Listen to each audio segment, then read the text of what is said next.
bien, j'en suis là. Voilà. Et j'aurai 92 sonné au 19 novembre. Je suis né le 19 novembre 1912. Bravo. J'étais né donc avant la guerre de 14. J'ai été élevé péniblement pendant la guerre de 14 avec une maman dont je note ma maman. Et mon papa aussi. Bien brave, très brave. Et elle m'a sauvé, quoi. Elle s'est passée de manger pour son fils. Alors, la maman, toutes les mamans sont braves. Elle dit des choses, vous voyez, je vous couche bien. Dans la vie d'un homme normal, c'est bien rare si on n'a pas connu quelque autre femme. Bon, mais la seule vraie, c'est sa maman. C'est sa maman. Vous en apprendrez des choses. Oui, je vous dis. C'est comme ça. Je suis content d'y avoir vécu. Oh, ça me devient. Bon, alors, regardez, tout ça, mon pauvre ami, c'est tout des chansons. Je vous les avais cherchées. Oui, c'est tout des chansons. Sur la grande place du village, une roulante est arrêtée. La bohémienne au doux visage cause avec un jeune étranger. Dans ton beau pays de Bohème, les femmes lisent le destin. Parle-moi de celle que j'aime. La bohémienne a pris sa main. Ligne de cœur, ligne de vie. Une femme et la ligne est finie. Si vous rencontrez une blonde, un soir sur votre chemin, fuyez-la jusqu'au bout du monde, sans attendre à demain. Car les blondes sont trop jolies pour votre cœur jaloux. Vous pourriez pleurer comme un fou toute la vie. Mais j'étais menuisier ébéniste de carrière. J'étais artisan. C'est un beau métier, mais un mauvais métier. Voilà.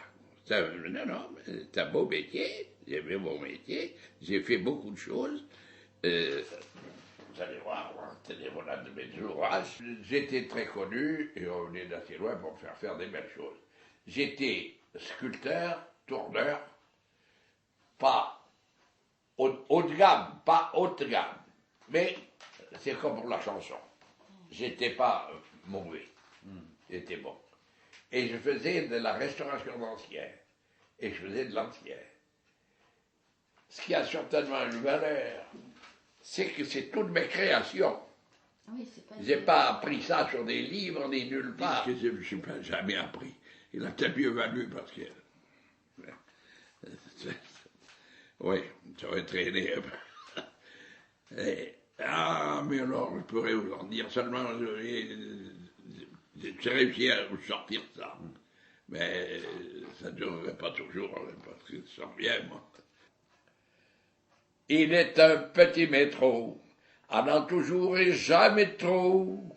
C'est le petit métro de l'amour, qui va la nuit, qui va le jour. Il n'est pas une petite qui ne le prenne au plus vite, aurait un œil le plus pur. Vous pouvez le dire à coup sûr. Elle a pris le métro de l'amour, sûrement un jour, aller-retour. En descendant sur le quai, elle suffoquait d'avoir perdu son petit ticket. C'est le petit voyage que l'on fait, le soir de tout mariage parfait, sans avoir vu Venise, Rémonie, la tour de Pise. Le lendemain, le marié, le lendemain matin, aura voyagé, ça c'est certain. Elle a pris le métro de l'amour, plusieurs fois aller-retour. Il est même, c'est à remarquer, resté bloqué à la station de la mode Piquet. Ça, c'est mon grand-père. Et ma grand-mère. Ils avaient, lui, 8 enfants. presque la misère. 4-5 vaches. Mais il faisait un peu de tout. Il jouait de la musette. Mais il a joué. Il aimait jouer. Ah, il aimait jouer. Mais il jouait surtout pour gagner quelques sous. Il allait jouer une noce. Et, par exemple, il était très demandé. Il allait assez loin, dans la région, à pied, avec la musette sur l'épaule. Et il rapportait 4 francs, ou 5 francs. Mais c'était pas 4 francs 50, c'était 5 francs. Il ne manquait pas un sou. Voilà, maman. Il avait monté un pressoir, il faisait le cidre, les gens faisaient beaucoup de cidre. Eh bien, il faisait payer tant de litres. Il allait jouer les balles. Moi, je l'avais vu. Il allait jouer les balles. Chaque fois qu'il jouait un quadrille, je sais pas comment on l'appelle. Eh bien, il me semble voir, moi je l'avais vu, descendre, il était sur une table, on lui apportait un litre, il ne buvait pas du tout. Pas du tout, il ne buvait jamais. Jamais vu qu'il avait bu, jamais. Il buvait de l'eau, du cidre. Il n'avait pas de sous, il n'avait jamais de vin.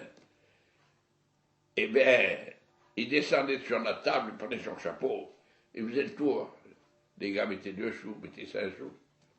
Et il les repérait, ceux qui ne payaient pas. Parce qu'ils partaient avant qu'ils fassent la tournée. Puis ils allaient derrière. Oui, mais quand il avait fini, ils disaient, toi, tu n'as pas payé.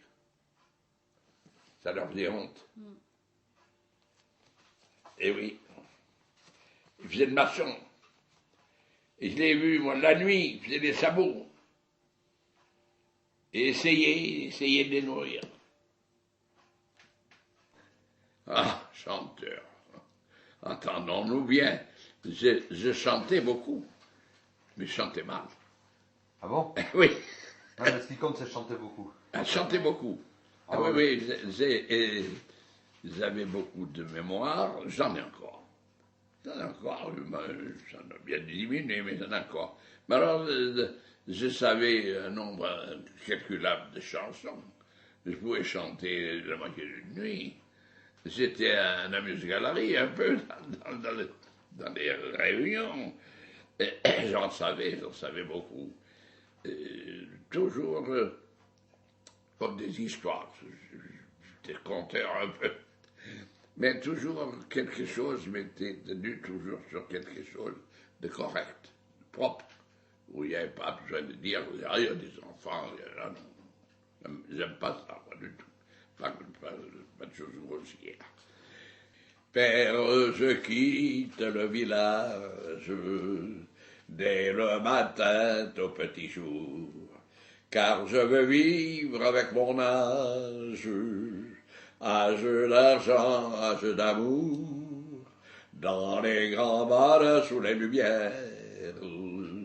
La ville donne la beauté d'un charme rempli de mystère, de bonheur et de volupté.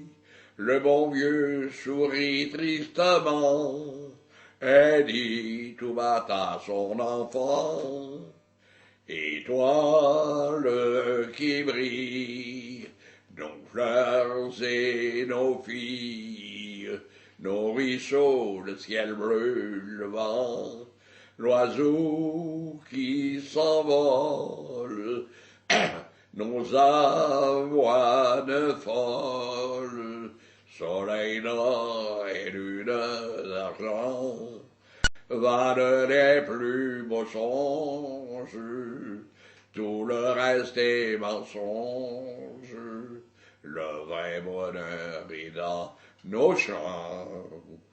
Les gens de musiciens, nous sommes tous des gens liés. C'est malheureux, je vous coach comme un musicien, je ne suis pas. Mais si, vous êtes un musicien. Non, il n'y a pas pu m'apprendre. Ça m'aurait bien plu, oh mon Dieu, ça m'aurait plu. Mais j'avais un grand-père qui était...